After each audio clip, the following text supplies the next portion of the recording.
Hamas और Israel के दरमियान जंग का 86वां दिन है और एक बड़ी खबर हम आपको बताने जा रहे हैं कि इसराइल के अंदर गृह युद्ध के जैसी स्थिति पैदा होती जा रही है। जो बंधक हमास के पास मौजूद हैं इसराइल के, वो अभी तक रिहा नहीं हो सकें और इन बंधकों को लेकर के इसराइल के अंदर बहुत बड़े प्रोटेस्ट इस वक्त हो रहे हैं नेतन्याहू के ख़िलाफ़। आवाम सड़कों पर उतरी हुई है और नेतन्याहू से इस्तीफ़ा मांग रही है और नेतन्याहू को इन प्रदर्शनों के दौरान बहुत ही ज़्यादा जलील किया जा रहा है, उसकी बेइज्जती बहुत की जा रही है। लोग एक नाकारा, नाकाम और बुज़दिल इंसान नेतन्याहू को करार दे रहे हैं। थोड़ा सा हम एक वीडियो दिखाते हैं जो उसके ख़िलाफ़ प्रोटेस्ट हो रहे हैं। यहाँ पर एक वीडियो हम आपको दिखा रहे हैं। ये नेतन्याहू के ख़िलाफ़ जो बंधक लोग हैं, उनकी फैमिली के लोग और बाकी इसराइल के आम लोग प्रोटेस्ट कर रहे हैं। ये देखें वीडियो।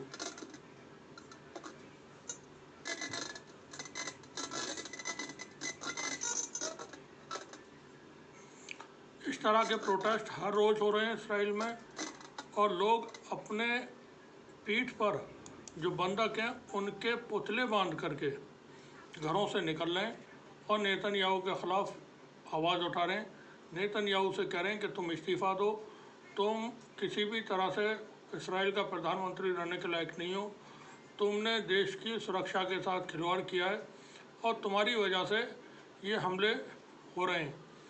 7 अक्टूबर की जो भी घटना हुई उसके लिए नेतन्याहू जिम्मेदार है, ऐसा फ़लस्तीन के लोग नारे लगा रहे हैं इस वक्त सड़कों पर। और अभी दिखाते हैं आपको।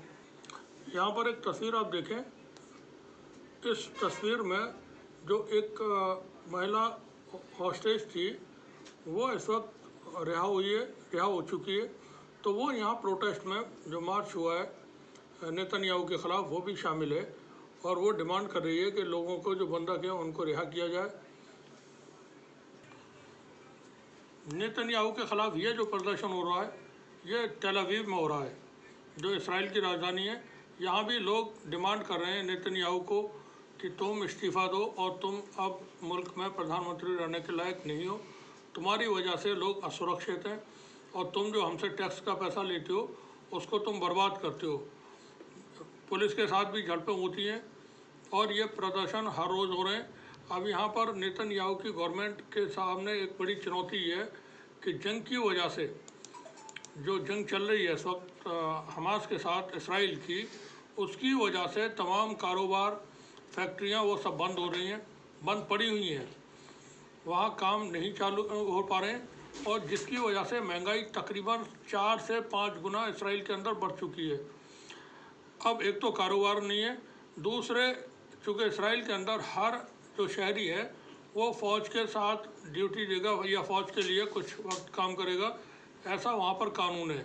तो लोगों को जो सरकारी ऑफिस में या प्राइवेट जॉब करते थे उनको जंग में भेज दिया गया है। अब वो जंगों में जाने के बाद उन आम लोगों की भी कैजुअल्टीज़ हो रही हैं। तो 18 साल के, 20 साल के, 22 साल के जो नौजवान भर्ती करके या वो चूँकि थोड़े से दिन ट्रेनिंग उनको साल 2 साल मिल जाती है फ़ौज की, तो वो नए रंगरूट वहाँ जाकर के जंग में हमास के मुकाबले में खड़ा हो रहे हैं और उनकी जो कैजुअल्टी हो रही हैं, उनकी लाशें जो आ रही हैं, उसके बाद इसराइल के अंदर हालात गृह युद्ध के जैसे बनते जा रहे हैं। लोग अब जंग में जाने को तैयार नहीं है और इसराइल चूँकि वहाँ कानून है, कानूनन हर व्यक्ति को ज़रूरत पड़ने पर सेना के साथ सेना में के लिए अपनी ड्यूटी देनी पड़ेगी, सेना के लिए सेवा देनी पड़ेगी। तो लोग सेवा नहीं देना चाह रहे हैं। कुछ लोग शुरू में जोश में आ गए थे वापस विदेशों से भी। अब जब उनकी कैजुअल्टी हुई और वो मारे गए गाज़ा में और वेस्ट बैंक में, और जो उनकी लाशें आ रही हैं, तो इसराइल के अंदर जो आम लोग हैं वो फिर अब जंग में जाना नहीं चाहते हैं और वो कह रहे हैं कि स्टॉप द वॉर, यह जंग अब रुकना चाहिए, किसी भी तरह से आप जानो, आपका काम जाने। नेतन्याहू को बोल रहे हैं कि आप हमास के साथ फ़ौरन डील करिए और ये युद्ध को रोकिए और हमारे जो लोग बंधक हैं उनको आप रिहा कराइए, नहीं कराते हैं तो आगे आप अंजाम भुगतेंगे। तो ये टकराव की स्थिति इसराइल के अंदर पैदा होती जा रही है। ये वीडियो जो हम आपको दिखा रहे हैं ये 30 दिसंबर 2023 का वीडियो है। इसमें आप देखेंगे कि गाज़ा में किस तरह से फ़लस्तीन रेसिस्टेंट फोर्सेस ने इसराइल की सेना को टारगेट किया है। ये वो इलाका है जहाँ से ये हम वीडियो आपको जहाँ का हम दिखा रहे हैं, जिसको इसराइल की सेना ने और नेतन्याहू ने कहा था कि ये सब हमारे कंट्रोल में है।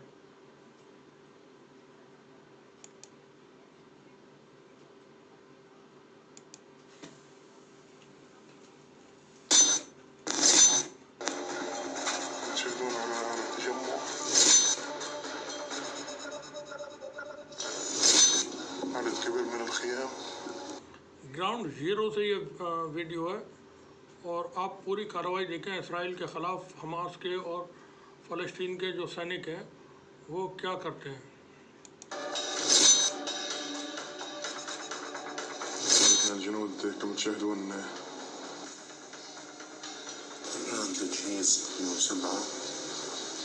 एक दीवार में सुराख करके यहाँ से स्नाइपर अभी टारगेट करेगा। ये देखें दीवारों में छोटे छोटे होल किए हुए हैं और यहाँ पर रॉकेट लॉन्चर लगे हुए हैं जहाँ से कार्रवाई होती है।